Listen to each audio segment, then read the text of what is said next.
Everything's looking good. I'm good. I hope all of y'all are well. And I'm just jumping in. You know, it's been a couple days since I made a video. Well, me and the boy made one the other day, and I'm going to share that one later.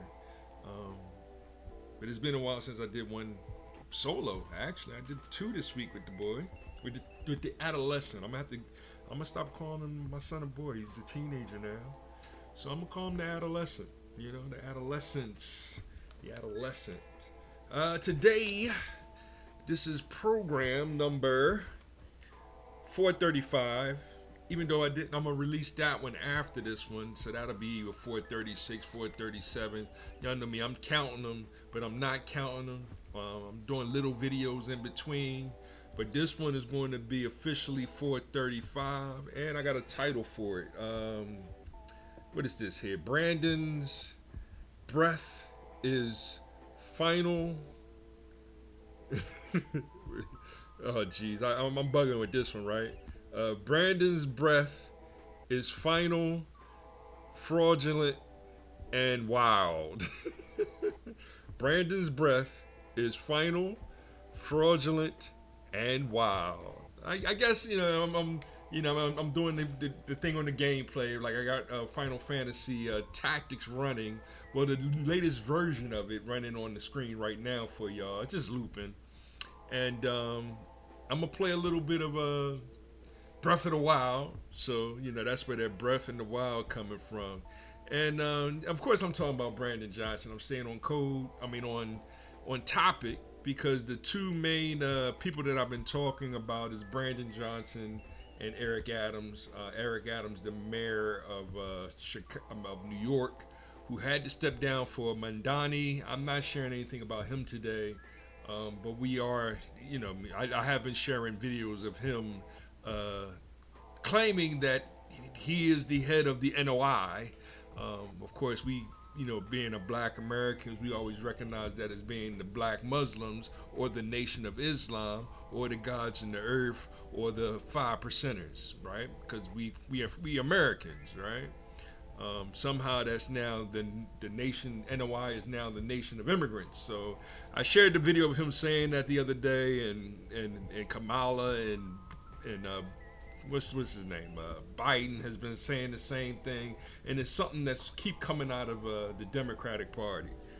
Nation of Islam, not Nation of Islam. A nation. We are a nation of immigrants. We're a nation of immigrants, and we at FBA, B1 FBA, foundational brown, black, beige, whatever. We trying to get out of that. That's why we're saying B1. Yes, it was a black first kind of a idea, but because I noticed when I was in my groups, FBA groups, and because this FBA thing is kind of new. It is within the past 5 years, 6 years when we started using it. Because when we say B1, I noticed a lot of people saying A1, and it was like, well, wait, and why are they saying A1? You know what I mean? Like I would be in chat rooms, and because they were actually saying Africa first. That's when I knew we're going to start delineating, because the moderator or whoever it be in that chat room would clearly say B1, right? Whether it's Professor Black Truth or Jason Black, Tariq Nasheed he does his own little thing, but he's a part of that group. And then there's others that I share. But today I'm going to share a little bit of. I'm gonna share some Brandon Johnson directly on Chicago's news station. What station is that again? Fox 32. So he's presenting an argument for the UN, United Nations, to take on Trump, which is very. We'll talk about the hypocrisy of that and everything. And I'm going to share a little bit of Tone Talks today. Just because I ain't sharing him in a while. Tone Talks is a lawyer, and he's with ADOS, the American Descendants of Slavery, and him and I can't remember her name right now off the top of my head. they always do things. They started their little organization together, and somehow that turned into a 1619 movement, and we've been talking about that date and in relation to the FBA date of 1526, which I thought was a great date because next year would mark the actual 500 years.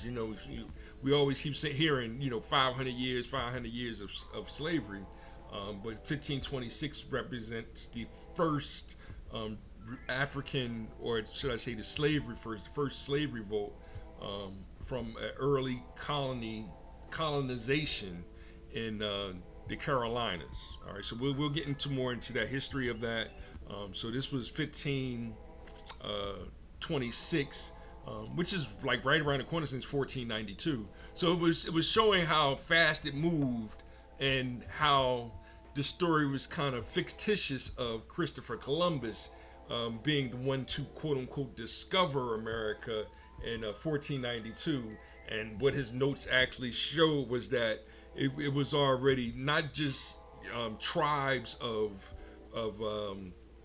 uneducated people, right? That's what they want to make it seem like it was they were mining and making gold and doing all of the things that they were doing over in Africa, so it is very hypocritical in what we're going through today as far as how much percentage is humanity African, and that's where I'm the well, we'll rap more about that later on. I see how easy I can get off topic, and I'm not off topic. I'm still on topic, but I'd rather just, hey, what is leadership, and that's what I'm going to do. I'm gonna read a little bit of the Bible today. That's what I'm gonna do. So I'm gonna go to the Bible here. Let's see here. Let me see if I can go here. Bam, bam. Just to let me make it bigger. Let me see if I can make it bigger because the eyesight ain't like it used to be. So yeah, I'm gonna read a little bit of the Bible here. Just Psalms 1, 1, 2, and 3. I'm gonna just write it right at the very beginning, right?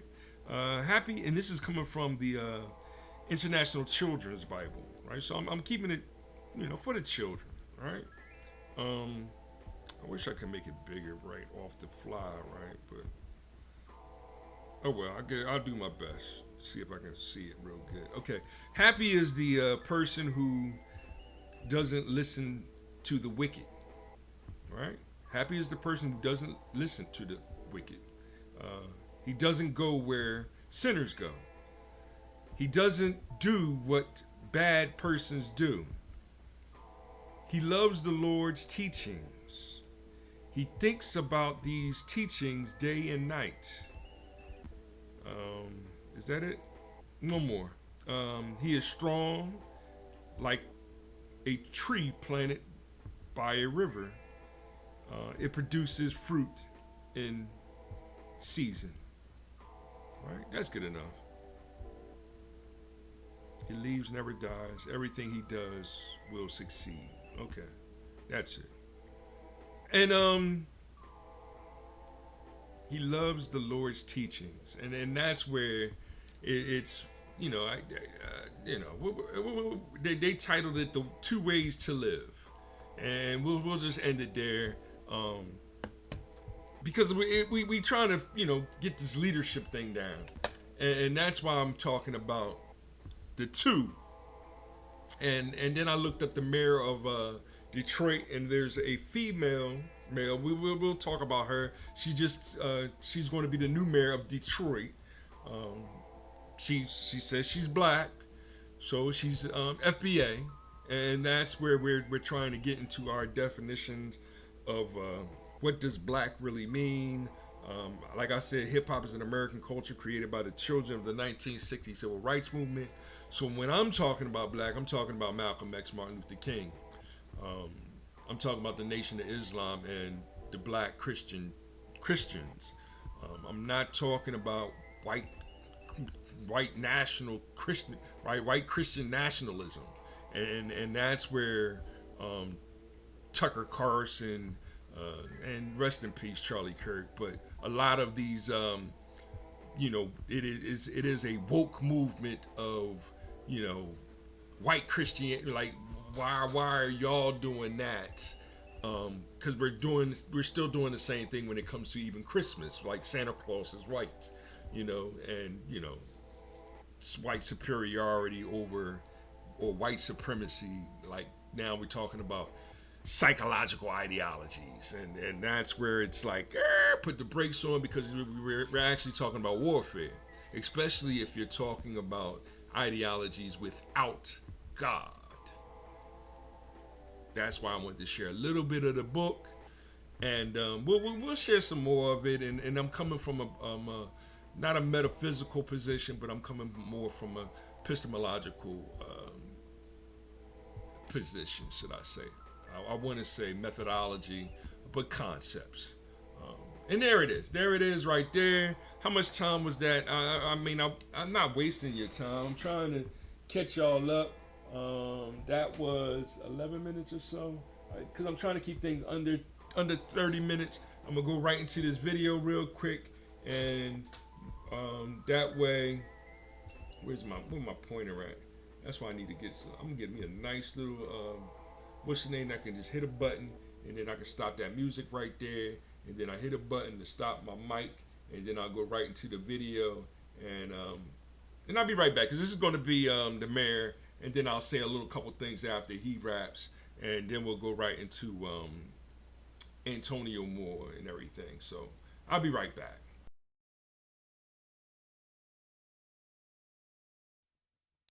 And of course, to our colleagues here at the United Nations, diplomats, human rights officers, and independent experts from the Office of the High Commissioner for Human Rights, I truly thank you for your steadfast attention to the troubling developments in the United States, and especially right here in my beloved city, the city of Chicago. Many of you have already raised concerns about the deployment of the National Guard in U.S. cities, the militarization of law enforcement, the abusive immigration crackdowns, and other serious setbacks in the protection of fundamental rights. And on behalf of the city of Chicago, I want to acknowledge your statements and expressions of concern. Your vigilance matters because it signals to our communities that the world is watching and that international standards of dignity and justice apply to all nations, including my own. We are here because the federal government under the Trump administration has failed to meet even the most basic expectations of transparency and accountability before this council. And by refusing to submit its Universal Periodic Review Report and declining to appear for its review, this administration seeks to evade scrutiny for its violations of human rights, just as it has sought to evade accountability for its actions in cities like mine. This refusal to engage in good faith with international mechanisms for accountability and oversight is a moral failure. In Chicago, we live with the consequences of that moral failure every day. Families torn apart by immigration raids, raids that have targeted daycare teachers, rideshare drivers, and restaurant cooks. Honest, hardworking, law abiding people who contribute to the soul of Chicago, who literally make our city run. The federal government's immigration enforcement has been marked by violence and an assault on the dignity of all Chicagoans. Federal agents drag parents out of their vehicles in the pickup line for elementary schools. They throw neighbors supporting their neighbors to the ground and assault them. Right before Halloween, federal agents deployed tear gas on a children's neighborhood parade. This harm is not just concentrated on our immigrant communities, however. In Chicago's South Shore neighborhood, a proud, predominantly Black community, federal agents carried out what can only be described as a military style raid designed for social media to be a spectacle for the world to witness. Helicopters circled overhead, Doors were kicked in, homes were destroyed. Immigrant residents were detained in one van while Black families, including children, were held in another. On the West Side, federal agents placed a Black Chicagoan in a chokehold and forced him to the ground, just steps from the doors of the West Side Center for Justice, a space meant to protect and uplift our people. Earlier this week, federal agents crashed into the vehicle of Diane Figueroa, a U.S. citizen who was on her way to get coffee before heading to work. The agents then took her into custody for no apparent reason. These are not isolated incidents. They are reminders that the fate of our communities, Black, brown, immigrant, is bound together. An attack on one of us is an attack on all of us. And in Chicago, we stand united to defend our shared dignity, our safety, and our freedom. The harms that are emanating from the federal government are not only rooted in immigration enforcement. Black and brown communities contend with deepening cycles of poverty while federal programs that once sustained them are gutted. 1 in 5 households in the city of Chicago receives federal assistance to address food insecurity. As a result of the federal government's budget cuts and shutdown, these families will be left without this vital assistance. As someone with firsthand experience, I can tell you how humiliating it is when you open the refrigerator and you have nothing to eat. In the wealthiest country in the world, there is no reason why our federal government should allow hundreds of thousands of Chicagoans to go hungry. And because our administration has invested in addressing the root causes of harm and violence, Chicago has achieved historic reductions in crime and violence. The Trump administration's budget cuts now threaten that progress, not just here in Chicago, but in cities across the country by stripping resources from underserved communities. We have been absolutely clear. If the president truly cared about reducing violence in Chicago, he would restore the $800 million his administration cut from violence reduction efforts and reverse the devastating cuts to life-sustaining public benefits. And it's, he's definitely exaggerating the facts ridiculously, right? And it's geez. So it is if we're looking at his quote unquote leadership, right? As him, all right. So we supposed to follow, or Chicagoans are supposed to follow his leadership, and he's clearly it's his lineage being black. Um, he's delineating saying brown, right? So the Browns are the Venezuelans. We know who he's talking about.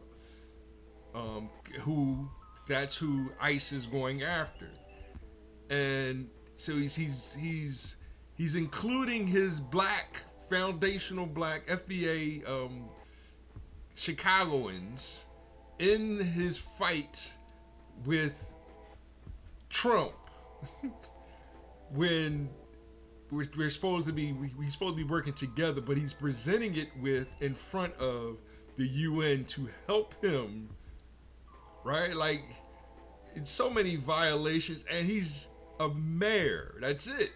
It wasn't like when you see how Eric Adams, the mayor of California, and the mayor of Boston. They were the four mayors of the sanctuary cities that went before Congress, and we can share those videos again too. I think I might have shared a little bit before, and Eric Adams was the only one that was, here's my economics, here's my microeconomics, here's my macroeconomics, here's my business plan, here's my manager skills, my macro and micro management, and here's what we're planning on doing. Like, he was prepared with his numbers to talk about the migrant. He called it a crisis.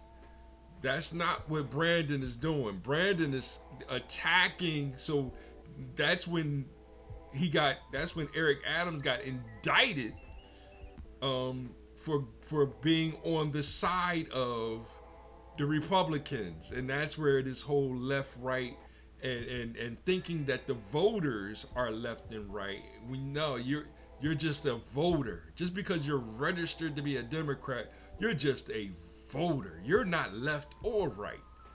You're just a voter. That's it.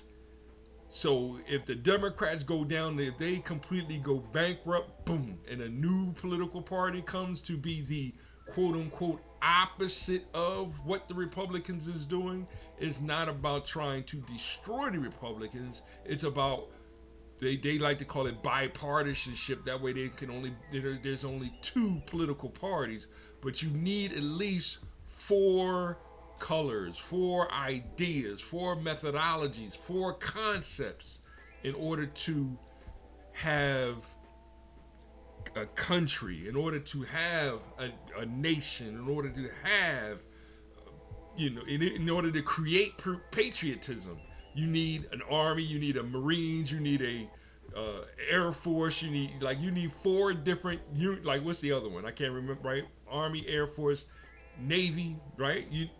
Same with politics, or the same with the government. You got the executive branch, you have the Senate, you have the Congress, and you have the judges. Those are the four. They try to say it's only three branches. No, it's actually four, right? So it was the Senate that was holding up the, you know what I mean? It wasn't the Congress, it was the Senate holding up the, and then they had to vote, and then that's when they was like, no, we gotta. So I'm gonna share a little bit of that right now on the Democratic senators that decided to break the picket line, and that's what Tone Talk is about to rap about just a little bit, and I'll be back more after this right here, after this another quick commercial break, I guess we're going to call it, right? Was they tried to extort, the Democrats tried to extort our country. In just a moment, I'll sign a bill exactly like we asked Democrats to send us all along, many days ago. This cost the country $1.5 trillion, this little excursion that they took us on. Republicans never wanted to shut down and voted 15 times for a clean continuation of funding. There's never been a time when one or the other party ever didn't sign a continuation. It's just a continuation, not a big deal. It's a continuation, and we'll talk later. How's everybody doing today? This is Attorney Antonio Moore coming to you from Tone Talks, here to have a discussion about the end of the shutdown, what really happened, what people are feeling out there, give you a chance to voice your opinions. 310-388-3499 to call in, support the channel. You can use tonetalks.net to support. We got people all across this country that come in here weekly, and we're going to be here on Thursdays at 4 p.m. Pacific Standard Time. But today we're talking about this shutdown, and we're talking about what concessions were made. We're talking about how did we get here? Why did this happen? It ended up being the longest shutdown in U.S. history. I think at 43 days. 43 days. Longest shutdown in U.S. history ends. Trump signs bill to reopen government after 43 days of disruption and delays. We have federal workers miss car payments, miss mortgages. We had airlines have people waiting 2 hours and 3 hours. We had lack of funding for programs. We had people go hungry for this shutdown. Most shutdowns, when you look back historically, you can look at the last show for some of those images. They were 1, 5, 10 days, if they happened at all. Under Trump's two presidencies, we've had two of the longest shutdowns in U.S. history. I believe that is a representation of the awfulness of Trump's politics, but also the need for a third party and the need for more dynamic politics, because there is a issue here, an issue where the haves and the have-nots are not on the same walking force, and there are a lot more have-nots, and we need to be much louder. How is everybody doing today in the chat? 310-388-3499 to hear from you. Let me set this show up, and we're going to talk about the shutdown. But we're not only going to talk about the shutdown. We're going to also segue into talking about the 50-year mortgage that he proposed. He proposed a number of economic tools to try to get people out of struggle that don't make any sense. $2,000 to those families that make less than $100,000. Well, what if you have asset of a home worth $1,000,000 and your income is $35,000 or $40,000, suppressed by the fact that you've chosen not to have that, whether it be retirement or anything else, why would you get $2,000? Okay, we're gonna talk about that 50-year mortgage and when the interest rates, how the interest rates will change, and also how that affects principal over time. We're gonna have a discussion about how much of what Trump has proposed doesn't make any sense. But let's get right into this longest shutdown in U.S. history ending. Trump signed the bill ending the longest government shutdown. I just showed a video of what he was saying at the end. He said that, well, it's nothing really happened. It was 43 days and they didn't get much concession. Understand again that the backdrop of this, and I want everybody to understand that the backdrop of this is the backbone of your community and your family. It is the subsidies for Obamacare so you can afford health care for your families. It is the reality of having food stamps available to the hungry in your family and around you in your neighborhood. It is the means and the lifeblood to push back against the wealth class that is clawing back and saying we can care less about how you live.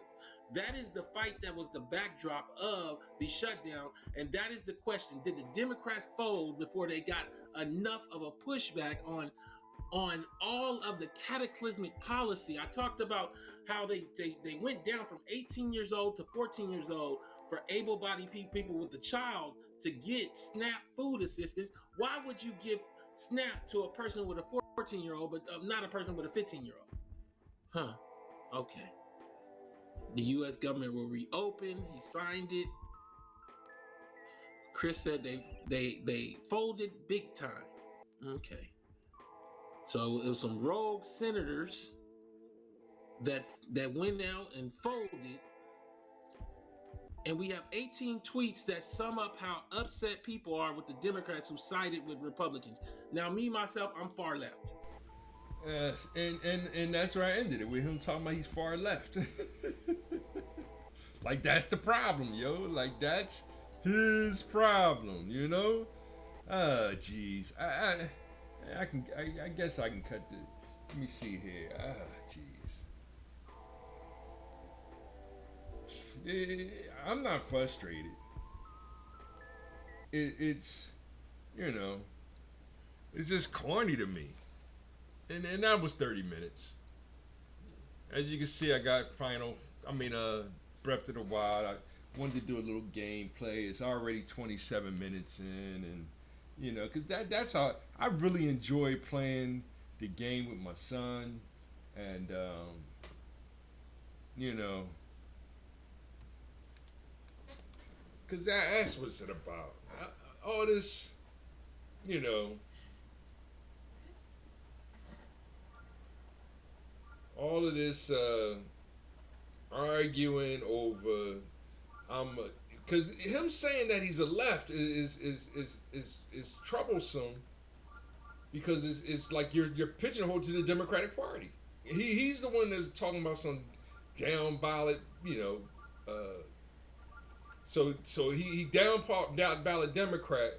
So he didn't vote for Biden, but he down ballot Democrat so that everything else is Democrat. Like, so that was the success of 2020. But as you can see, it really wasn't. It was the worst. The Biden administration was the worst thing that ever happened to America, right? Because now you're talking to somebody that worked in all these different locations, and so I did all these different odd jobs. Like, I was forced to do it, and battle.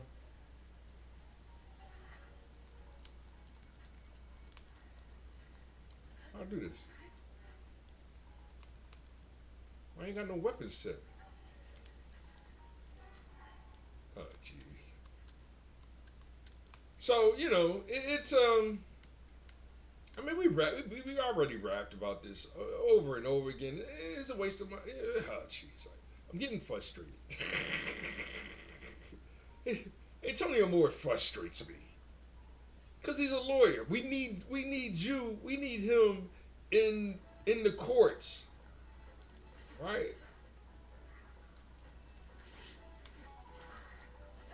I don't even know what kind of lawyer he is, and that's where they kind of ripped us off. with all these different lawyers.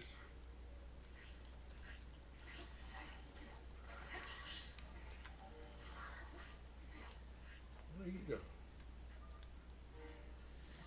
Oh,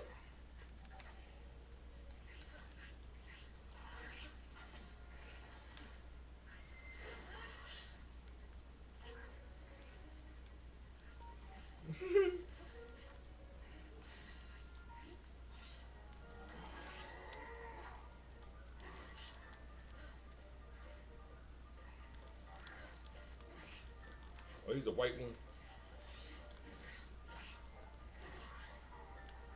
Yeah, white ones is tough.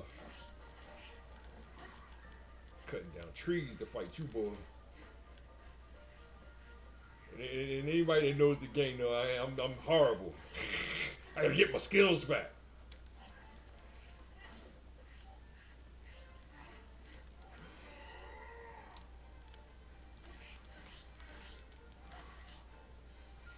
Gotta use my God powers. Another one.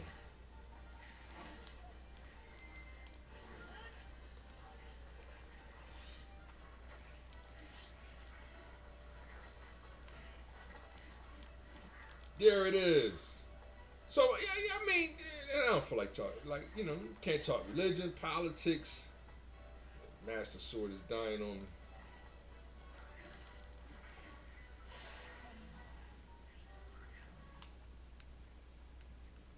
So y'all know, I mean, love God, respect the Lord, seek wisdom.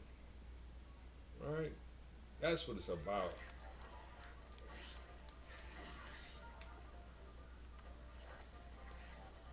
This dude just won't die.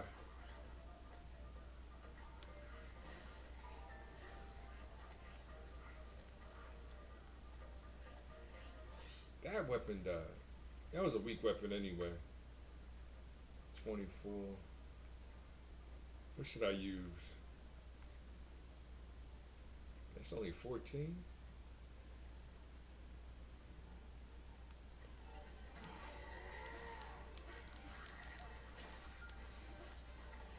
That lizard finally died.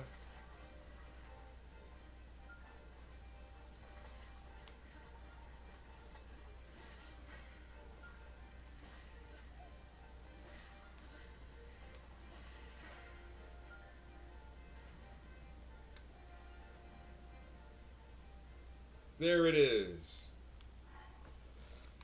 I'll be back. I'll make another video. Fair use on all the information that I use. I'm gonna do a link in the description. Yeah, I'm done talking religion. Well, no, I mean that's life. That's the story, right? Every story is religious, political, and scientific. It's just you know, y'all we can act like ethics and principles are just or in you know I mean and sin isn't you know and it doesn't come from or right like you know you don't we didn't what came first the mind or the book right the chicken or the egg. Love God, respect Lord, seek wisdom. Our Father all the time. Hip hop life, loved one. God is love. Hip hop is life. Time is precious, y'all. I already done went over hip hop. Now we talking about the art of making the most out of life. Whether it's management, business, or economics, still truth, love, and courage. That's what we need in order to achieve freedom, justice, and equality. Amen.